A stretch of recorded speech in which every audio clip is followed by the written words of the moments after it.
Assalamualaikum warahmatullahi wabarakatuh.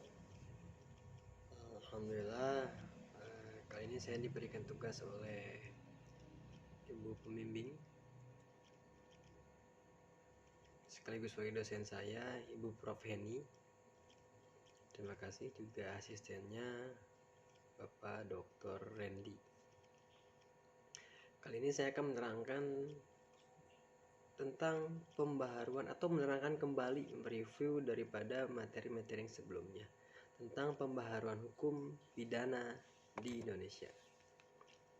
Untuk secara global proses, kita akan menerangkan dari mulai sejarah berlakunya KUHP di Indonesia, lalu alasan diadakan pembaharuan KUHP sampai dengan cara-cara melakukan pembaharuan KUHP.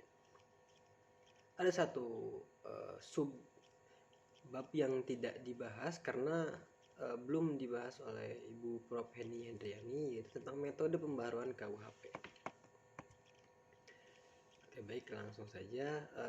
Mulai dari alasan-alasan diadakan pembaharuan KUHP. Jadi kenapa sih atau alasan apa sih yang sampai-sampai KUHP ini diperbaharui? Salah satunya ada alasan politis, yaitu di mana negara Indonesia adalah negara yang merdeka. Kita sudah tahu itu dari tahun 45. Oleh karena itu, sudah sewajarnya lah kalau memiliki KUHP yang sifatnya nasional, yaitu milik bangsa kita sendiri atau buatan bangsa kita sendiri, yang merupakan hasil ciptaan bangsa Indonesia sendiri. Dengan menggunakan KUHP warisan kolonial Belanda, dapat diartikan bahwa secara politis Indonesia masih dijajah Belanda. Itu alasan politisnya. Lalu kemudian ada alasan sosiologis. Dalam KUHP warisan kolonial Belanda ini masih ditemukan atau terdapat nilai-nilai budaya dan agama di Indonesia yang tidak diatur dalam KUHP, bahkan tidak mendapatkan pengaturan. Mungkin tidak diberi ruang. Oleh karena itu, dengan adanya KUHP buatan bangsa Indonesia sendiri diharapkan dapat memuat aturan-aturan yang mencerminkan nilai-nilai budaya dan agama yang dianut di Indonesia. Semoga saja ya. Ya, misalnya ada hukuman mati. Hukuman mati dalam KUHP Belanda sudah sejak tahun 1896 dicabut dan tidak berlaku lagi. Tetapi dalam WVSNI masih berlaku. Dalam WVSNI tidak mengatur tentang perbuatan homoseksual, kumpul kebo, perbuatan cabul, dan lain-lain yang dilakukan oleh orang dewasa. Lalu kemudian daripada alasan politis dan juga alasan sosiologis, ada juga alasan praktis, yang dimana dewasa ini masih banyak sarjana hukum di Indonesia yang tidak mengerti atau menguasai bahasa Belanda secara lancar. Padahal teks resmi yang asli dari WVSNI atau KUHP zaman Belanda adalah bahasa Belanda, sehingga ketika diterjemahkan ke dalam bahasa Indonesia terdapat terjemahan yang beraneka ragam. Mungkin ada yang kurang tepat gitu ya, yang dikhawatirkan akan terjadi terjemahan yang menyimpang.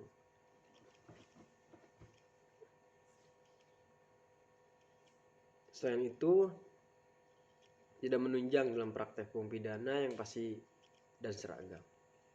Atas dasar itu, selayaknya Indonesia mempunyai KUHP dengan teks resmi bahasa Indonesia yang baik dan benar. Karena mungkin dalam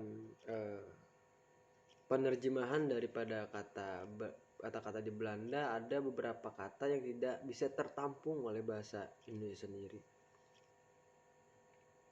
Atau rasa-rasanya, atau bisa dipikir-pikir juga mungkin oleh para ilmuwan sastra, harus membuat kata baru dalam KBBI Indonesia hingga bisa ditampung bahasa itu, atau memiliki kata yang emang di Indonesia berartian banyak gitu, atau berartian yang emang kata kalimatnya saat ada satu kalimat untuk menggambarkan satu kata yang ada di bahasa Belanda tersebut. Lalu kemudian ada alasan adaptif. Sebagai bagian dari bangsa-bangsa di dunia, Indonesia wajib memperhatikan asas-asas dan nilai-nilai yang sifatnya universal secara internasional dan memasukkan asas dan nilai tersebut ke dalam KUHP yang nanti akan berlaku. Jadi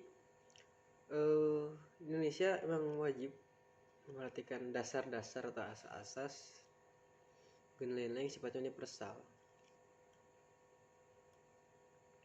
Karena memang Indonesia juga harus ikut mematuhi peraturan yang internasional gitu. Dia memasukkan nilai-nilai itu dan asas-asas itu tersebut ke KUHP. Contoh, asas-asas terorisme. Ya, alhamdulillah tahun 2019 Presiden Joko Widodo sudah membuat satu undang-undang tentang terorisme. Lebih lengkap lagi. Lalu kemudian ada asas-asas narkotika dan juga asas pembajakan udara dan lain sebagainya. Lalu alasan tadi kita beralih ke atau melanjutkan kembali ke cara-cara melakukan pembaharuan KUHP. Bagaimana sih caranya?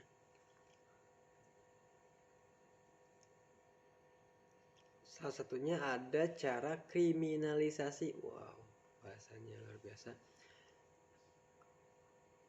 Apa itu kriminalisasi? Suatu proses pembaharuan di mana suatu perbuatan tadinya bukan merupakan perbuatan yang dapat dipidana, tetapi karena perkembangan masyarakat menjadi perbuatan yang dapat dipidana. Ciptaan delik baru. Pembaharuan ini diakhiri dengan terbitnya UU baru. Contohnya UU nomor 1 PNPS tahun garis miring 1965 tentang penodaan agama. Terhadap UU ini ada kritik dari Prof. Umar Seno Aji mengatakan bahwa UU nomor 1 garis miring 1965 junto pasal 156 KUHP bukanlah delik agama, tapi merupakan delik yang berhubungan agama atau garis miring penodaan agama. Alasannya karena kalau delik agama harus diatur secara rinci tentang agama, detail. Misalnya penghinaan agama, kitab suci, nabi, ulama, dan sebagainya, atau pemuka-pemuka agama dan lain sebagainya.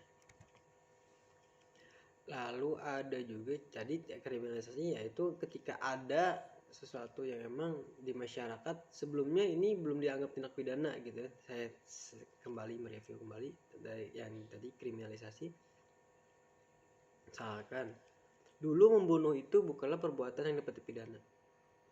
Tapi perkembangannya zaman semakin hari ternyata pembunuhan ini semakin hari semakin banyak karena tidak ada yang mengatur. Oleh karena itu pemerintah membuat undang-undang atau peraturan yang berhubungan dengan pembunuhan gitu. Kemudian dekriminalisasi. Apa itu dekriminalisasi? Itu suatu proses pembaharuan yang tadi suatu perbuatan itu dapat dipidana karena perkembangan masyarakat menjadi perbuatan yang tidak dapat dipidana, memandulkan delik. Jadi maksudnya dekriminalisasi itu seperti ini gambarannya. Ada satu tindak pidana, misalkan contoh dulu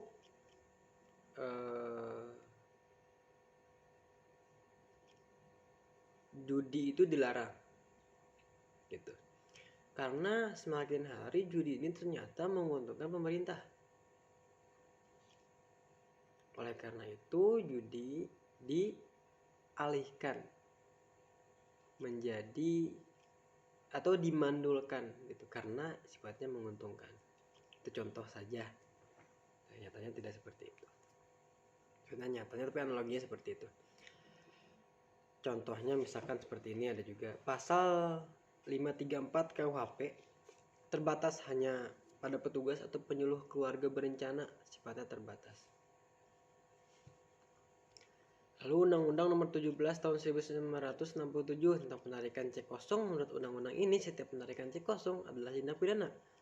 Akibat dari adanya UU ini, tidak ada orang yang mau melakukan transaksi dengan menggunakan cek karena takut dikenakan sanksi pidana itu. Atau contohnya seperti ini. Ini contoh nyata yang tadi analogi.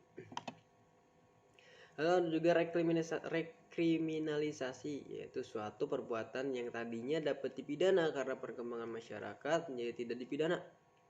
Kemudian karena perkembangan masyarakat pula, maka perbuatan tersebut menjadi dapat dipidana. Jadi setelah dibuat peraturan ternyata dimandulkan, setelah dimandulkan deliknya dijadikan peraturan lagi gitu. Jadi kan peraturan yang berlaku lagi, contohnya Undang-Undang Nomor 17 Tahun 1967 tentang penarikan cek kosong dicabut dengan Undang-Undang Nomor 1 Tahun 1971 sehingga penarikan cek kosong tidak dapat dipidana. Atau contoh saya yang tadi, yang awalnya judi itu dilarang, menguntungkan, tapi ternyata kesini-sini judi ini merambah luas hingga ini kan merugikan masyarakat, menguntungkan pemerintah tapi ternyata merugikan masyarakat. Jadi judi ini kembali jadikan peraturan yang dilarang oleh pemerintah. Lalu ada depenalisasi, yaitu suatu proses yang tadinya perbuatan itu dapat diancam pidana, kemudian diancam pidananya hilang dan masih dimungkinkan untuk diganti dengan sanksi lainnya. Itu ya, contoh sanksinya dulu itu kurungan diganti dengan sanksi administrasi, jadi bayar denda dan sebagainya gitu. Lalu yang terakhir ada mitigering. Apa itu mitigering? Yang sangat menarik ya, namanya mitigering. Suatu proses pembaharuan yang tadinya suatu perbuatan dikenakan sanksi hukum yang berat diganti menjadi sanksi yang lebih ringan. Contohnya pidana mati diganti dengan pidana seumur hidup itu, karena mungkin sedikit mengganggu hak asasi manusia gitu. Jadi diganti menjadi pidana seumur hidup gitu. Manusia itu masih hidup tapi di penjara. Gitu. Mungkin sekian yang bisa saya review kembali daripada materi pertemuan yang keempat Senin kemarin. Terima kasih atas perhatiannya. Billahi fisabil haq. Astagfirullah khairat. Wassalamualaikum warahmatullahi wabarakatuh.